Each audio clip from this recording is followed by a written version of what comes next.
ओम शांति। सम्मान से ही सम्मान की प्राप्ति। बाप दादा चारों ओर सम्मानधारी बच्चों को देख रहे हैं। सम्मानधारी बच्चों का ही सारा कल्प सम्मान होता है। एक जन्म सम्मानधारी और सारा कल्प सम्मानधारी।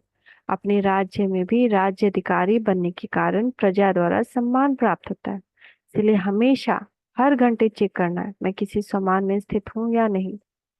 और आधा कल भक्तों द्वारा सम्मान प्राप्त करते हो तो अब अपनी लास्ट जन्म में भी भक्तों द्वारा देव आत्मा व शक्ति रूप का सम्मान देख रहे हो और सुन रहे हो। कितना सिख व प्रेम से अभी भी सम्मान दे रहे हैं। इतना श्रेष्ठ भाग्य कैसे प्राप्त किया? मुख्य सिर्फ एक बात का त्याग का यह भाग्य। कौन सा त्याग किया?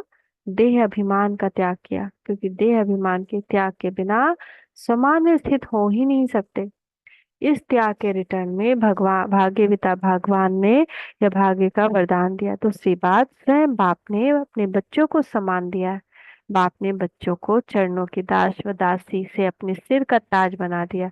इतना बड़ा सम्मान दिया। तो ऐसे सम्मान प्राप्त करने वाले बच्चे का भी बाप भी सम्मान रखते हैं। तो बाप बच्चों को सदा अपने से भी आगे रखते हैं, सदा बच्चों के गुण का गायन करते हैं। हर रोज सिख व प्रेम से याद प्यार देने के लिए परम धाम से साकार में आते हैं। वहां से भेजते नहीं, आकर देते हैं। तो रोज याद प्यार मिलता है ना। रोज मुरली में याद प्यार दे रहे हो, कोई लिखा हुआ नहीं है, वो बाबा भेजता है। आ करके देता है, परम धाम से नहीं, यहाँ आकर के देता है। तो इतना श्रेष्ठ सम्मान और कोई दे नहीं सकता। स्वयं बाप ने सम्मान दिया, इसलिए अविनाशी सम्मान के अधिकारी बने हो। ऐसे श्रेष्ठ भाग्य का अनुभव करते हो। समान और सम्मान दोनों का आपस में संबंध है। समानधारी अपने प्राप्त हुए सम्मान में रहते हुए समान में के सम्मान में भी रहता है, दूसरों को भी सम्मान से देखता बोलता व संपर्क में आता है। स्व सम्मान का अर्थ है स्व को सम्मान देना। जैसे बाप विश्व की सर्वात्माओं द्वारा सम्मान प्राप्त करने वाला है, हर एक को सम्मान देते हैं। लेकिन जितना ही बाप को सम्मान मिलता है उतना ही सब बच्चों को सम्मान देते हैं। जो देता नहीं वो देवता बनता नहीं। अनेक जन्म देवता बनते हो और अनेक जन्म देवता रूप का ही पूजन होता है। एक जन्म ब्राह्मण बनते हो लेकिन अनेक जन्म देवता रूप में राज्य करते व पूज्य बनते हो। देवता अर्थात देने वाला। अगर इस जन्म में सम्मान नहीं दिया तो देवता कैसे बने? अनेक जन्मों में सम्मान कैसे प्राप्त करें? Follow father.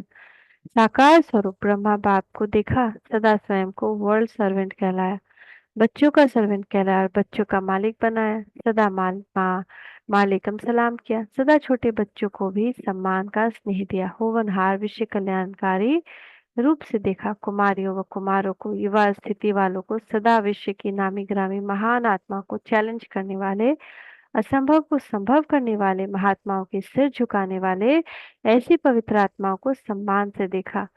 सदा अपने से भी कमाल करने वाले महान आत्मा समझ सम्मान दिया ना। ऐसे ही बुजुर्ग आत्माओं को सदा अनुभवी आत्मा हम जिन आत्मा को सम्मान से देखा। बांधेले या बांधेलियों को निरंतर याद में नंबर वन के सम्मान से देखा। इसीलिए नंबर वन अविनाशी सम्मान के अधिकारी बने। राज्य सम्मान में भी नंबर वन विश्व महाराजन और पूज्य स्वरूप में भी बाप की पूजा के बाद पहले पूज्य लक्ष्मी नारायण ही बनते हैं। तो राज्य सम्मान और पूज्य सम्मान दोनों में ही नंबर वन हो गए, क्योंकि सर्व को समान सम्मान दिया। ऐसे नहीं सोचा कि सम्मान दे तो सम्मान दो। सम्मान देने वाले निंदक को भी अपना मित्र समझते हैं। सिर्फ सम्मान देने वाले को अपना नहीं समझते, लेकिन गाली देने वाले को भी अपना समझते हैं, क्योंकि सारी दुनिया ही अपना परिवार है। सर्वात्माओं का तना आप ब्राह्मण हो। ये सारी शाखाएं अर्थात भिन्न भिन्न धर्म की आत्माओं का भी मूल तना से निकली है। तो सभी अपने हुए ना ऐसे समानधारी सदा अपने को मास्टर रचयिता समझ सर्व को सम्मान दाता बनते हैं। सदा अपने को आदि देव ब्रह्मा के आदि रतन आदि पातधारी आत्माएं समझते हो। इतना नशा है तो सभी ने सुना। बच्चों का सम्मान क्या है? बूढ़ों का सम्मान क्या है? युवा का क्या है? आदि पिता ब्रह्मा ने हमको ऐसा सम्मान से देखा, कितना नशा होगा। तो सदा ये स्मृति रखो कि आदि आत्मा ने जिस श्रेष्ठ दृष्टि से देखा, ऐसे ही श्रेष्ठ स्थिति की सृष्टि में रहेंगे। ऐसे अपने से वायदा करो। 1/12/1989 है ना। तो हम सब समानधारी समानधारी, सबको सम्मान देना है, गाली देने वाले को भी, विकर्म करने वाले को भी, कुकर्म करने के वालों को भी। आप और सम्मान, प्रेम, धीरे और रिस्पेक्ट से बात करना है। Thank you Baba, thank you, शुक्रिया बाबा, शुक्रिया। ओम शांति।